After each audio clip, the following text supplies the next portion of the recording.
I've always said the event like this is a good gateway into somebody's soul. You get to see sort of what they're thinking in the dark hours, what they're like in the light hours. I mean, it just forges sort of friendship throughout the whole event. To be able to get people together that have never played together before, that don't know each other, to help each other out, to support as much as we possibly could, to be able to do that, this is a massive achievement, both mentally and physically. I was expecting exhaustion. I was expecting it to be physically demanding, but to have a world record is fantastic.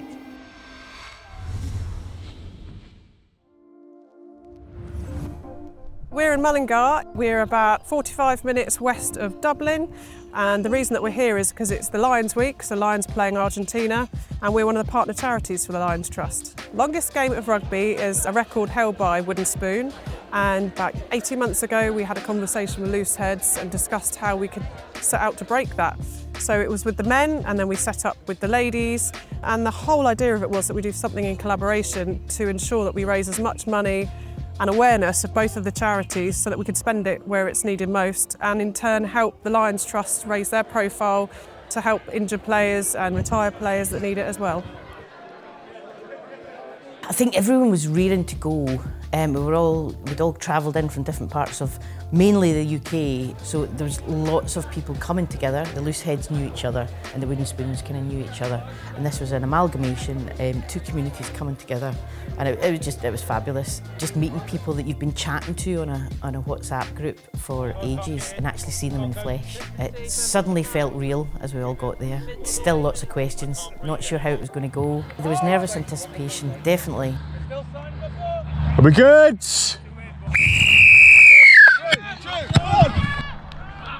I think everybody wanted to be in that starting 15. Everybody wanted to be on that pitch for the sort of kick-off. Going straight into sort of our routine, so swapping over after those hours, getting people on. I'd like to say burning the early energy off to get everybody sort of into it and get everybody some game time and just getting them to settle into what is a very different game than what they're used to.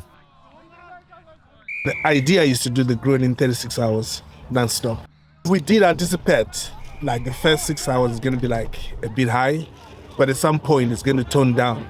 As bodies get tired and everything. But the good thing is we've got, leaders on the pitch, and we've got managers and volunteers supposed to help us out. So everybody's just going to be gun for it and just supporting each other throughout. We've recruited 92 players to make sure that we've got 23 player squads, 4 squads. We've got 6 referees, then we've got 15 to 20 volunteers who have travelled over to be managers and assistant managers and volunteers generally around the matches. 26, 11, 8. I think we're on about 10 minutes till the first lot of subs. So we're doing it in 4s. So the first 4 from 1 to front row, and the first, second row will be coming off, and then the next 4 will be going on. We're looking at players playing approximately 3 to 4 hours every time they go on, and then 2 hours off. The first few hours were great. We were running with the ball in scrums, line-outs, running across the pitch, and it was good. You could see a kind of split in the players, and this is on both sides. Some going, we've got a long way to go, so holding off big tackles and things like that. Others running hell for leather and looking for gaps, really nippy. There's some fantastic rugby throughout. I think I said it's a marathon, not a sprint, at least 20 times. I think the pace started to slow down or settle down around the 3-4 hour mark, because at that point everybody had at least played an hour, so you could see it sort of starting to settle down to what is a good rugby pace, something that's pretty sustainable for 36 hours. Right, come on in lads, come on, blacks and whites all in.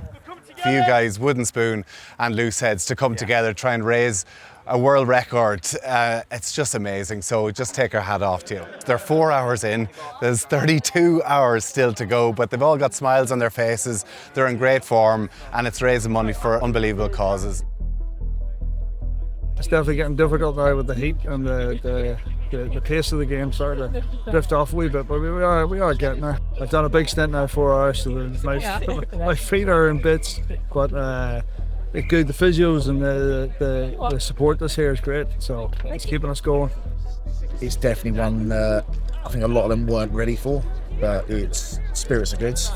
I think it's just preparing to know what's coming. Obviously it's hot, it's humid on the pitch,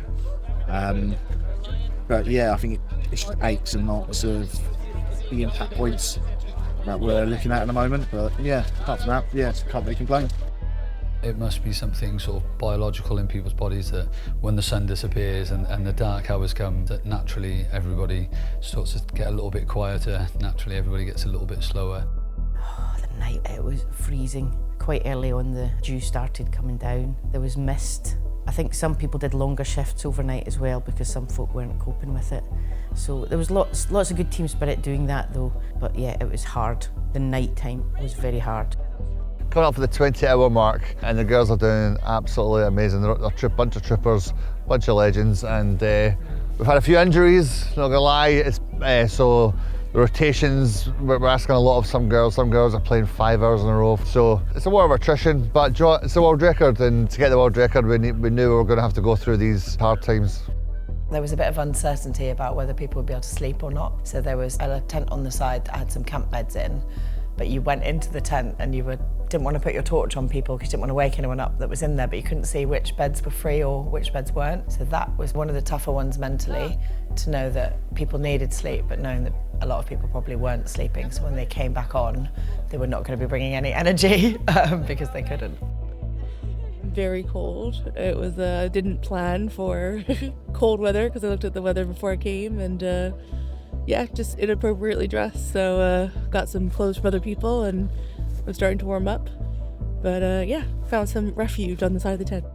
My body is not responding well to the need to run around, so my feet and my hips are pretty sore, but if they were okay, I think I'd be okay to keep moving. So I'm just trying to rest as much as I can so I can help when someone else needs a break. I think the sunrise, it comes up, having some heat back in the body suddenly makes people just that a little bit more keen and eager to play. And we all knew when the sunrise come up that we're sort of closer to that record. Suddenly we're a day in now and we're 24 hours. We're past halfway, we're 2/3 of the way there. So it's a really clear sort of motivation for everybody that we've managed to get through a day. It can't be that much longer. We're trying to keep the emotions high without being overly in your face about it. Just trying to get everyone through to their next break. I think I've had probably 30 minutes sleep throughout the entire night. Short breaks because of guys getting injured, so we've had to step up and fill their playing slots. Body is feeling it badly. Everything's quite sore, stiff, but hopefully push through on to the end.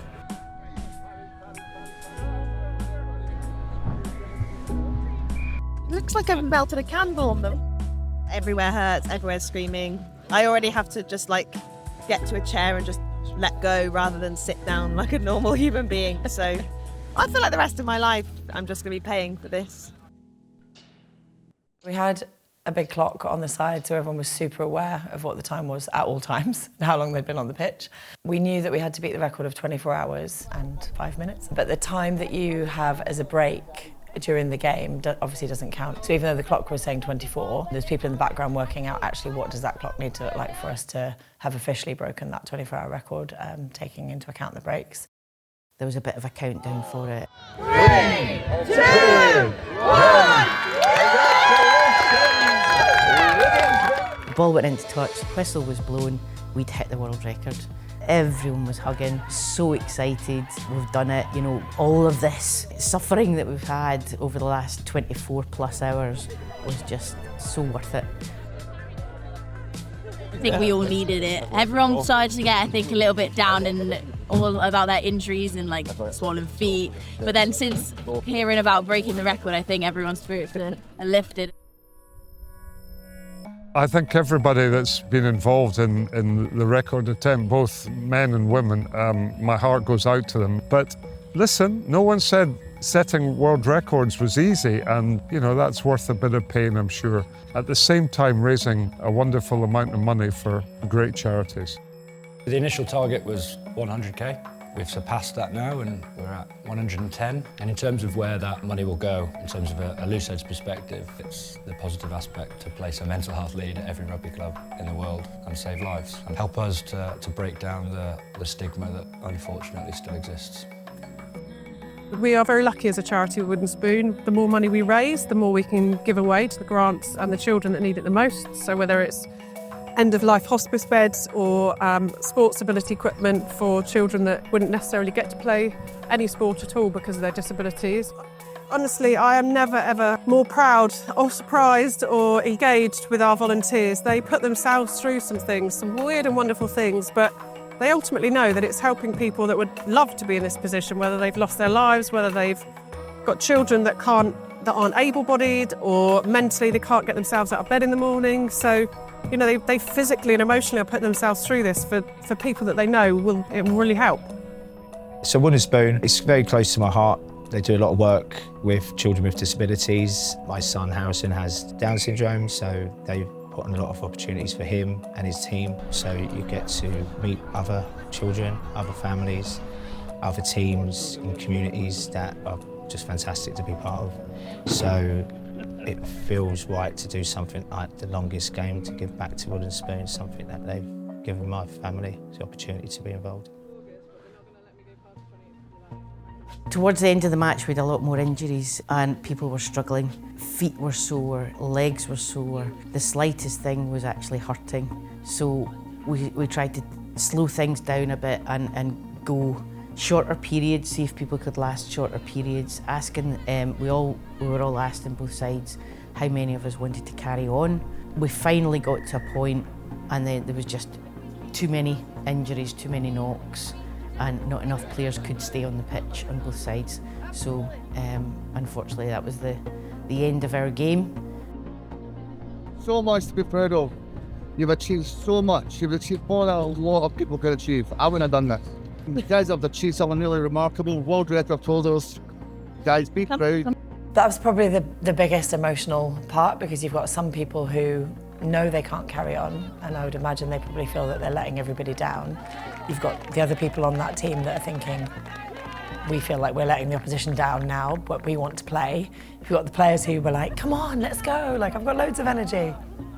And they're disappointed, obviously, that we can't carry on. So you've probably got three very, very different emotional energies going on all at the same time. So rather than it being like, yes, we've done this, it was a bit of a kind of, yes, we've done this, could we have done more?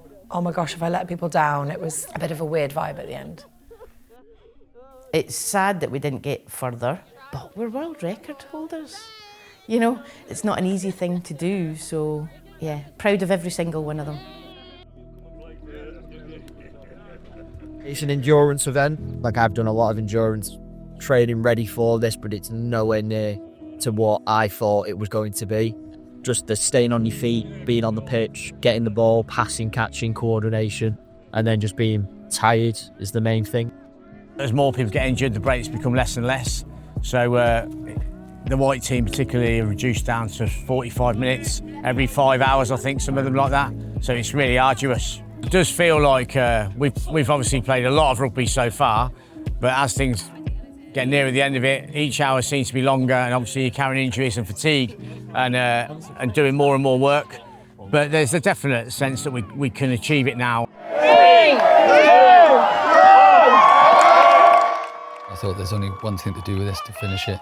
So yeah, ran over towards the crowd, ran over towards the stand, booted the ball out for the last time. And now when I think about it with a massive smile on my face, but so joyous, and just reminding us of why we've all just put our bodies through that, reminding us of the great work that the charities do and why we're there. On behalf of everyone at LooseHeadz and Wooden Spoon, wow, just wow, wow, wow, wow, wow, wow.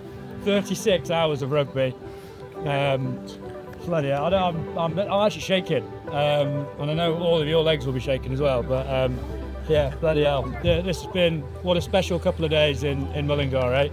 It's a really strange feeling. You kind of sign up for it in the best feel that you're going to complete it. So I just feel very proud and feel we've achieved something quite special. This will benefit lots and lots of people. Overjoyed with all of these girls. The shift they put on that pitch is phenomenal. It was a full collection of people coming together for this great cause. It's just like a rush of emotion. It's like a tidal wave that hits you and it stays. And I think it's the camaraderie, the achievement, but actually the fact that they've actually went through this kind of battle, and like through the dark times, emotionally, physically, when it's like 1 o'clock in the morning, 2 o'clock, 3 o'clock, 4 o'clock, through to daytime, through to like cramps and being hurt everywhere. It's like I think all that kind of stuff, just taking a stride and when it's all done, you reflect on it all, it just becomes so much more than what you expect it to be. The longest game is just such a sort of mental as well as physical challenge to get through, but I love the fact that you sort of share this experience with the other people on the pitch and nobody else quite understands what it means to come and do something like this. You share something just with them that can't be shared with anybody else. Nobody else quite understands the sort of what it's taken to get through it. So it really is you, and there's nothing like the sort of teammates around you, and you do it, it's just a massive team effort.